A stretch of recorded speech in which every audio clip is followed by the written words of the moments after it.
They say American health is doomed, and that the people have all but given up hope as to how healthy and long they can live, and that the younger generation is the first in our history that is expected to live a shorter life than their parents. I disagree.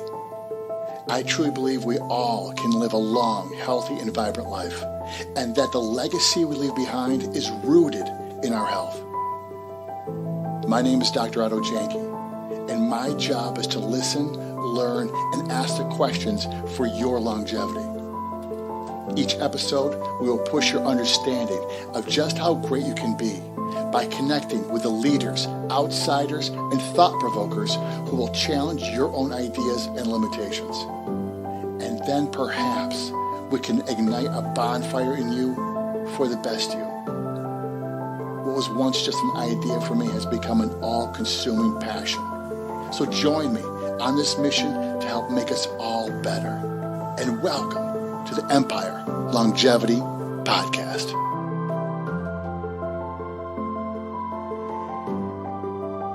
This is Dr. Otto Janke. Welcome to the Empire Longevity Podcast.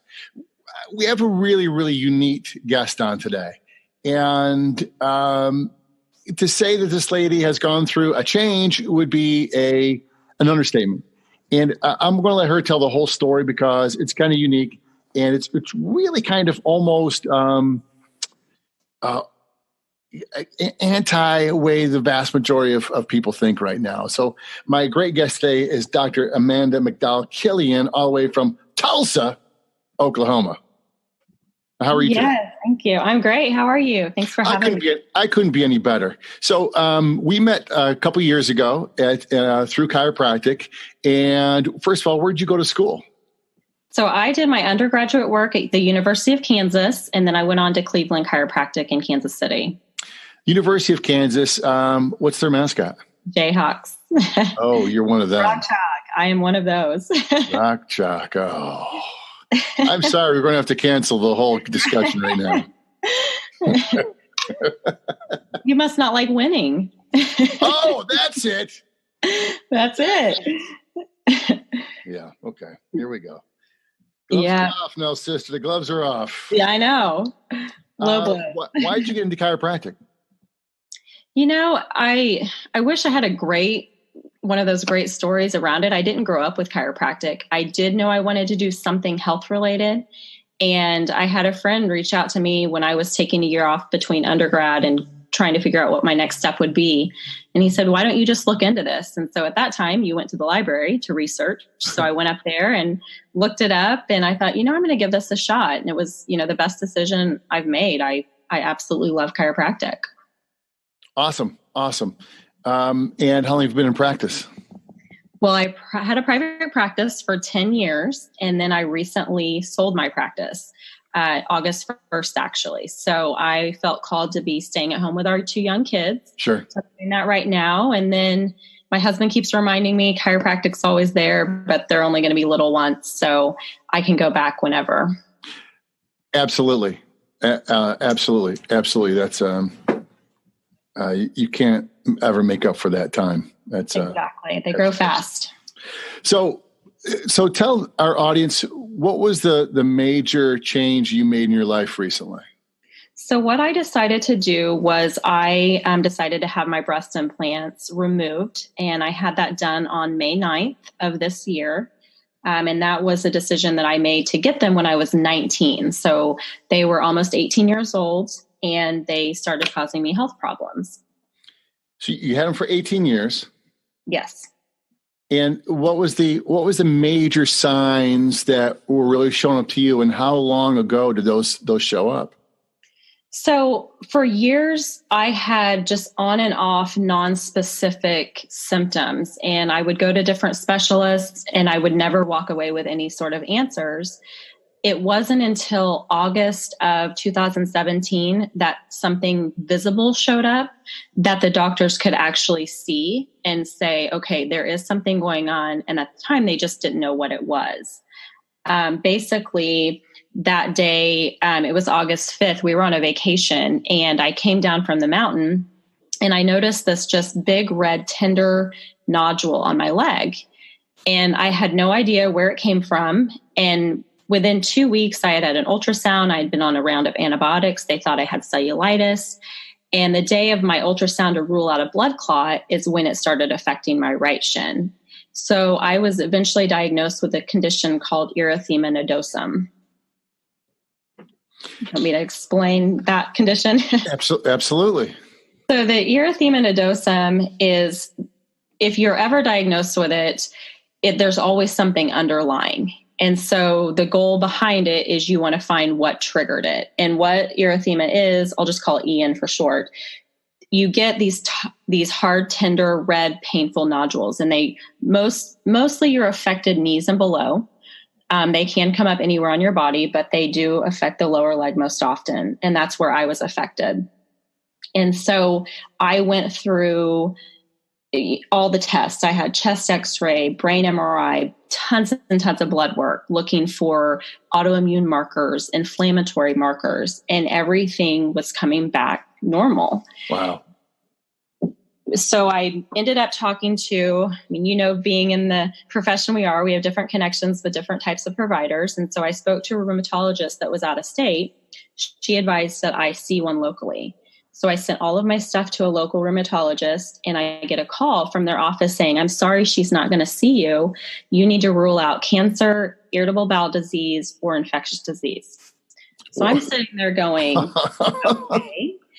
And then I went to see a dermatologist, and the dermatologist, she was, very thorough. She ran a lot more tests. We tried 2 weeks of steroids, and I remember her getting her textbook. She brought it into the room. She opened it up, and she just started reading down the different causes or triggers of this disease. And she closes it and she looks at me and she said, I just think you're unlucky. Oh. Call me if it gets worse. And I'm sitting there thinking, this isn't about luck. Like, this is not a normal thing to happen. Health is not whether you're lucky or not. There's something causing this. So for about 5.5 months, I was left with no answers, but a lot of frustrating days, very painful days. My days were determined. I would just tell my husband it was a good pain day or a bad pain day. You just never knew how bad you were going to be affected. Right. So first of all, you must have been scared crapless because you don't know literally what's going on. Exactly. Yeah, I was scared. I spent hours on end looking for answers. I was searching databases, reading about erythema nodosum, trying to find anything I could that just was hidden in the medical literature somewhere that might be an underlying trigger. And I was doing, I don't want to say all the right things. I was doing a lot of the right things. Being in chiropractic, we tend to want to do things more holistic. I was going the medical route in the sense that I was willing to do steroids, which I did not care to do. But at the same time, I was seeing, holistic doctors. I was going for acupuncture, getting adjusted regularly, drinking green juice every day, doing all of these things to try to improve my health. And yet I couldn't figure out what was causing me to be in the condition that I was. So how panicked were you? I was scared. I was definitely scared. I was very discouraged. And I think it goes back to, I wasn't wanting to do something to mask the symptoms. Right. And that's essentially what the steroids did. I hadn't even finished taking the bottle before they started coming back. I knew I could take a leave and get relief, but that's not something I wanted to depend on. I wanted the answer. I wanted the cause of what was behind all of this. And so you're looking at 5.5 months, you're looking at all this time. And so who turned the light on for you that maybe it wasn't any of the above and it was something else? We were at home. It was New Year's Eve, and like cool people, we're in our pajamas at 8:00. Yes. And we're sitting on the couch. I know we do it right here in Oklahoma. And I'm on Facebook and I see this random post from a person I've actually never met. We're just in, mutual groups. And she made a post about her 2008 health resolutions. So I read it and I started reading the comments, and I see two different women say, when I had my implants removed. And so I immediately said, what kind of implants? And she wrote back, breast. I'm going to private message you. And she linked a website for me. It was called Healing Breast Implant Illness by Nicole.com. I immediately went to that website. I started reading, and I looked at my husband and I said, honey, I think I just figured this out. And right then I knew they were coming out. There was not a doubt in my mind. Okay. So you make that decision. Was there anything else going on with your health at the time? I've had a lot of, digestive issues, a lot of food sensitivities, bloating. I, ate the gluten-free diet.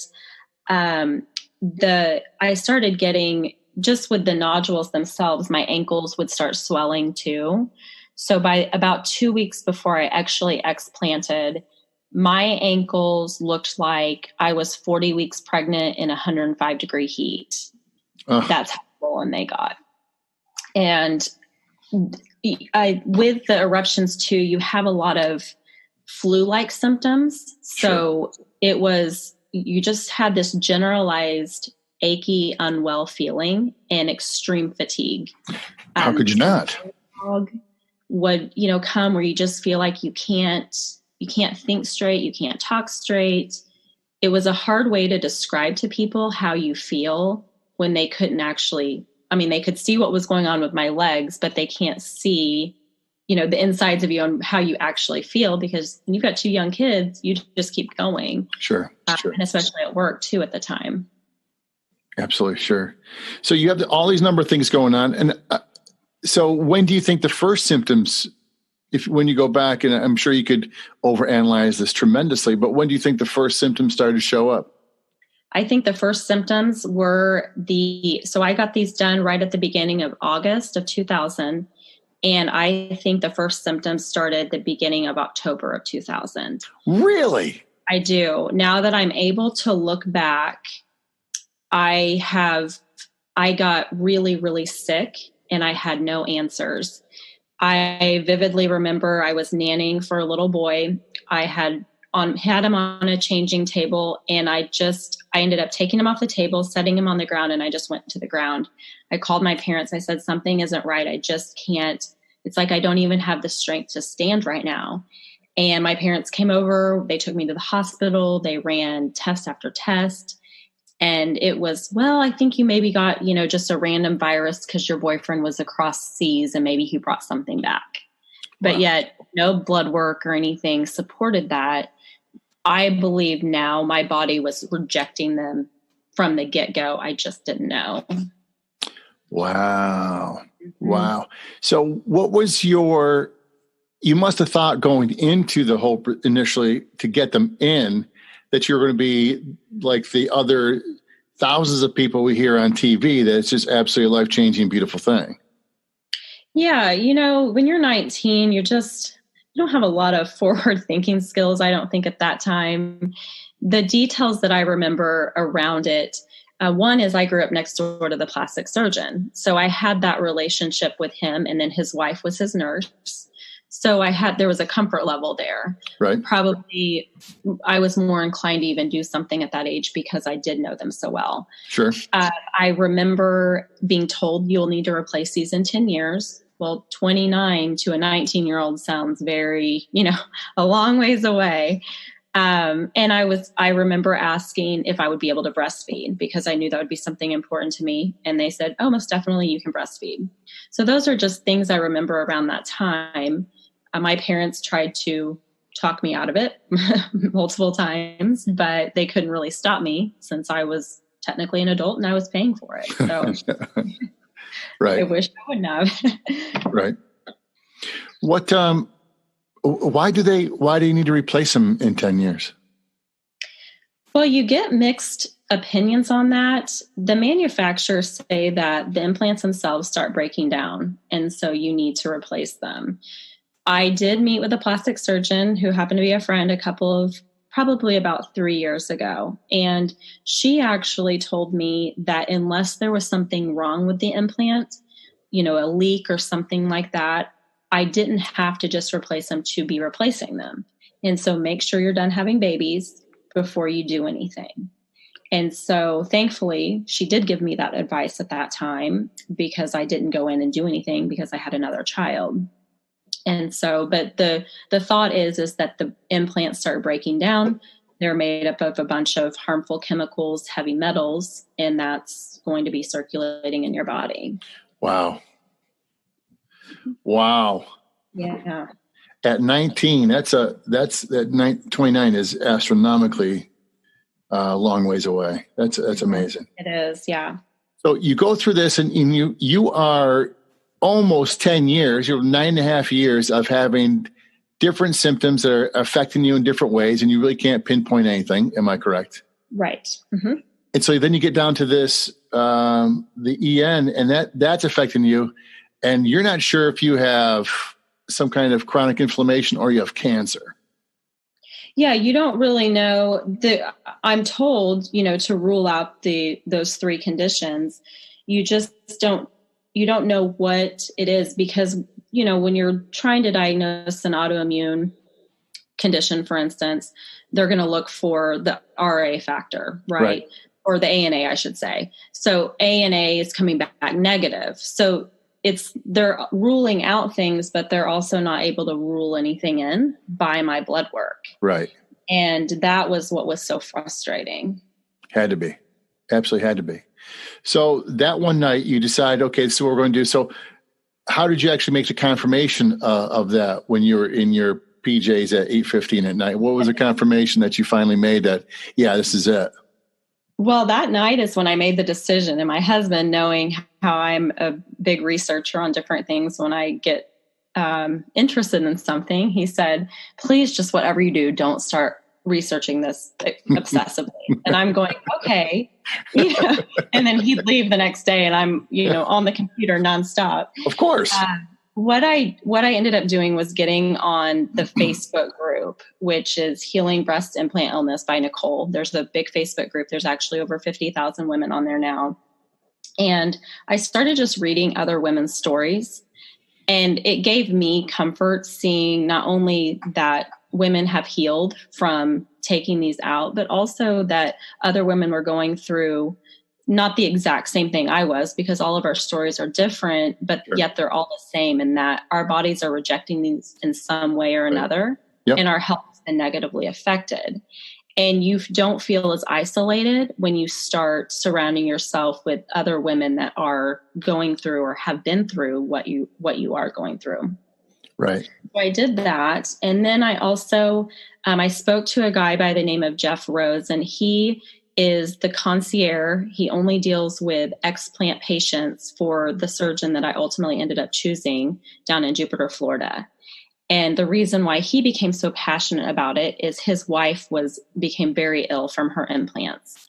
And so he's made it his life mission to help women heal from this and educate the public. He's an amazing person, but I spoke to him, and it was really the first time on the phone with somebody that I felt heard, that this is what I'm going through, and there was hope.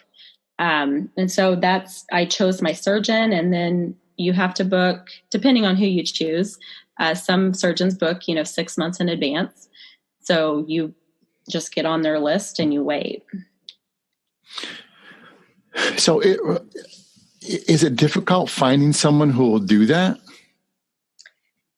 It's not. It's definitely difficult to find somebody that will believe you and believe that the implants are causing this. I mean, we're talking about an industry that is big business for plastic surgeons, and many are going to try to talk you out of it. Now, I didn't have that personally happen. I'm just speaking on what I've read from different women. Sure. They'll try to talk you out of it. They'll say it's not your implants, there's something else, or you should just replace them. You should try a different kind. Those types of things. There are some that will do the procedure the way it's supposed to be done, because it's not as simple as just putting the implant in is easy, but taking it out, there's a specific way you have to do it in order for your body to be able to truly be able to heal from that. Wow. And that you want to find, in my opinion, you want to find somebody who is experienced with explants and doing them the total capsulectomy, which is removing the entire capsule. And the goal is always to do what's called en bloc, which means the capsule and the implant come out in one piece, so that you're not just pulling an implant out and then going in and trying to scrape capsule out after the Wow. Right. Wow. Yeah. Wow. That's intense. It is. It's there's a guy out of Canada, and it's Dr. Pierre something, I can't remember his name, but he described the surgery, or he compared it to removing a bullet from a chest. That's how intricate the surgery actually is. We have to remember that we have placed 2 bags on top of vital organs. Right. And depending on if you are over or under the muscle, a lot of times if you're under the muscle, what happens is that the scar tissue in that capsule starts adhering to the rib cages. Well, we're right over heart and lungs. So you want somebody experienced that can safely remove that capsule without causing damage. Holy guacamole. Mm-hmm. Holy cow. Wow. So you had the surgery done. Had the surgery done. In yes. beautiful Jupiter, Florida. Wonderful down there. Where I actually lived for a short period of time. Oh, you did? Yeah. I Neat did. town. And so you have that. And so how quickly were you back in Oklahoma? I spent 8 days down there. Drains are very important to have after. So I had drains for 5 days and just recovered. It was actually, I hated being away from our children, but at the same time, I also didn't need to risk being accidentally bumped by 2 rambunctious little ones too. So sure. We just took it easy and flew home, and then still, I was slow moving for a while. Yeah. I would have to guess you would be. Yes. And so you were saying before that you're only allowed to lift 5 pounds? Yes. So I couldn't lift more than 5 pounds for 6 weeks. So being in chiropractic, at that time I had my practice, that completely eliminated. I wasn't able to adjust because, as you know, there's quite a bit of upper body force doing that. Right. And then I would see babies in my practice. I couldn't even lift a baby to adjust them. So I had somebody actually covering for me. I had help at our house all day. I was home, but I couldn't, you just take for granted a lot of the things that you lift that are more than 5 pounds, but just as much as lifting my child in and out of her crib or in and out of the car seat, you just couldn't do that. Absolutely. Absolutely. What's the changes you've seen in your health since then? So immediately I just noticed I had more energy. The coloring in my face just came back. If you look me up on Facebook, a lot of my stuff is private, but everything that I've written on this subject, I made public. And you can go to my page and you can see some before and after pictures. And there was just a striking difference it's almost as if my face just had life in it again. Wow. You could see the whites in my eyes. My husband looked at me one morning with no makeup on too, and he goes, "You just look rejuvenated." And that's honestly how I felt. But I don't want to trick or mislead people into thinking that you explant and all of a sudden you wake up and you're better. Oh, sure. It is a very long process. I'm, 5.5 months post-op now, and I'm still scratching the surface on the healing that needs to still happen in my body.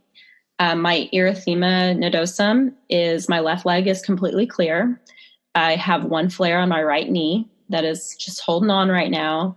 But I've seen, the change is dramatic from where I was before I did it. What's your sleeping like now? I sleep well. I sleep well. I honestly slept pretty well before, probably because I was just so tired all of the time.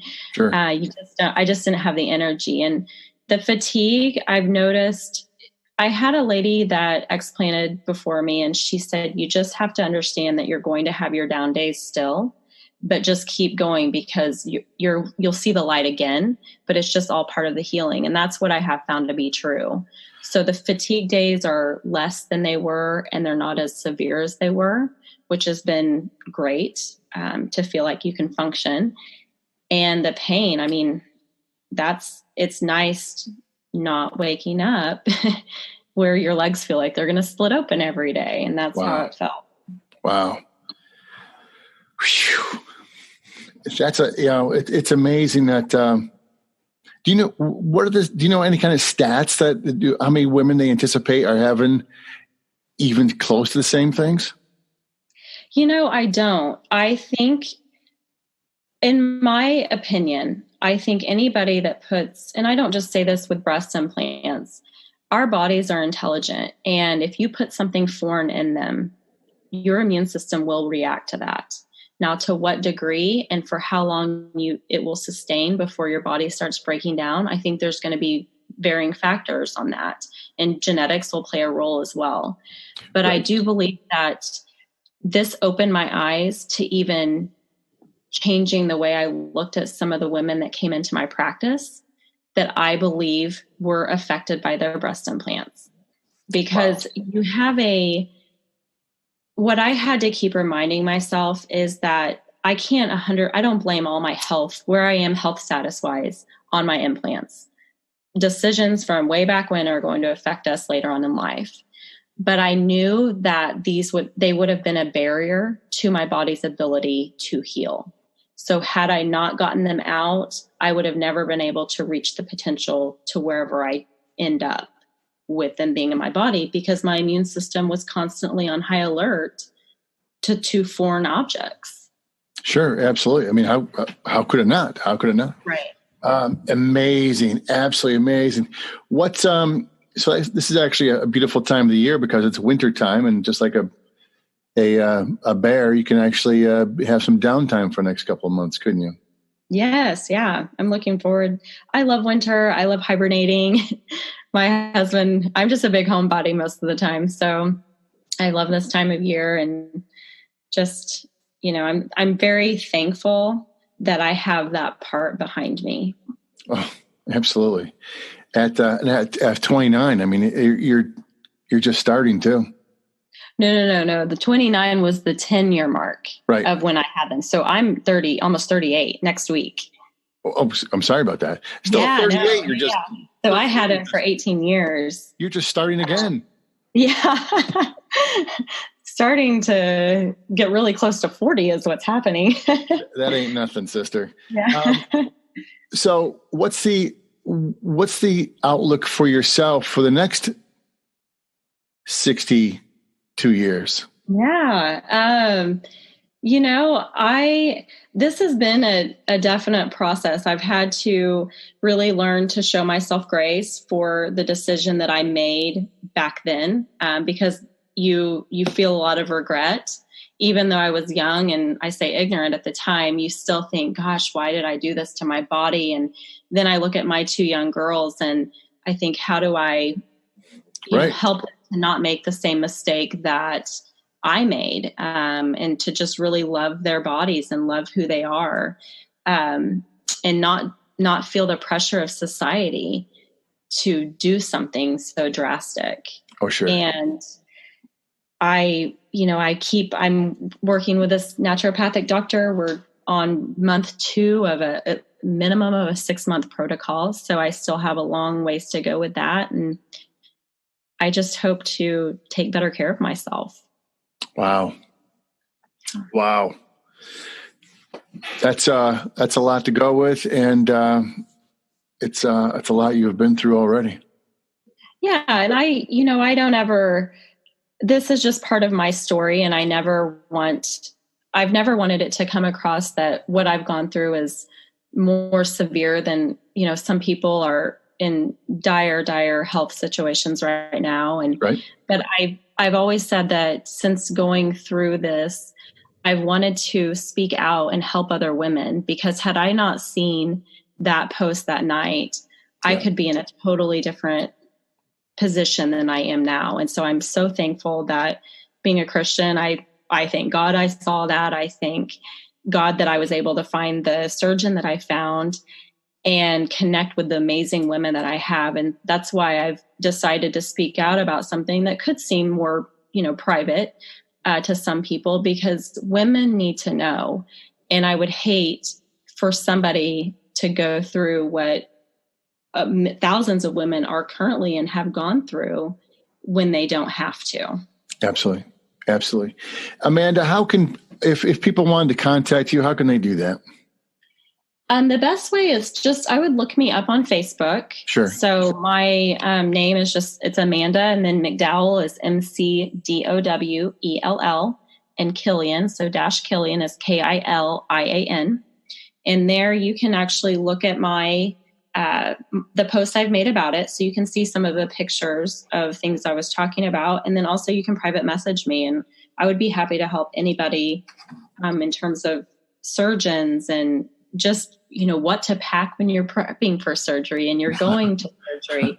Those are the kind of things that women helped us, take a neck pillow, take this, things that I would have never thought of. Right. So it's a really great community of women that we've kind of bonded in a way that we wouldn't want to bond this way, but I think the women have really come together, and I think people are talking now. I think that we're going to see more and more on this because women are getting affected. Lives are getting, some women are losing their lives over this. Right. And we know that the FDA, they don't acknowledge what we call breast implant illness, but they do acknowledge that there's a certain type of implant that causes breast implant associated lymphoma.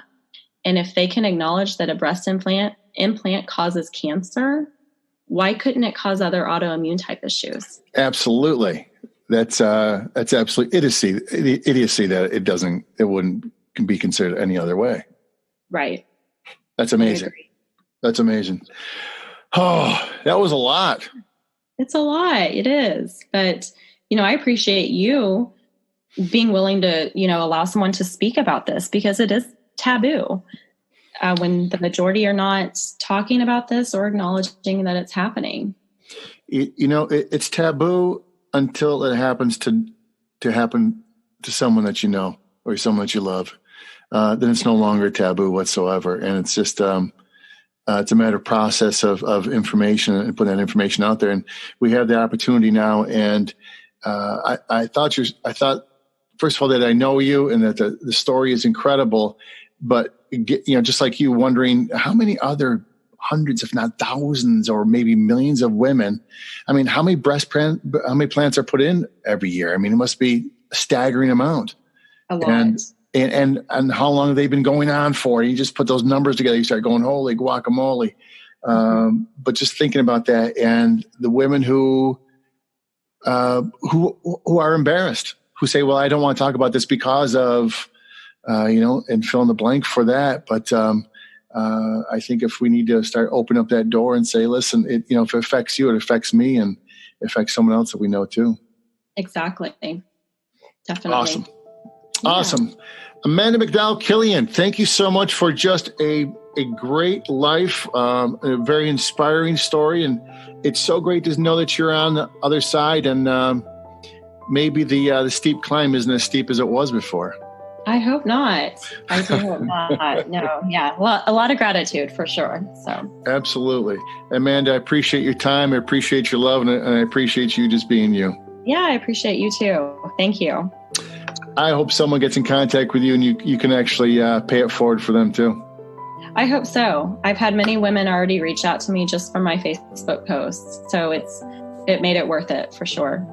Awesome. Amanda, have a great day. You too. Thank you. You bet.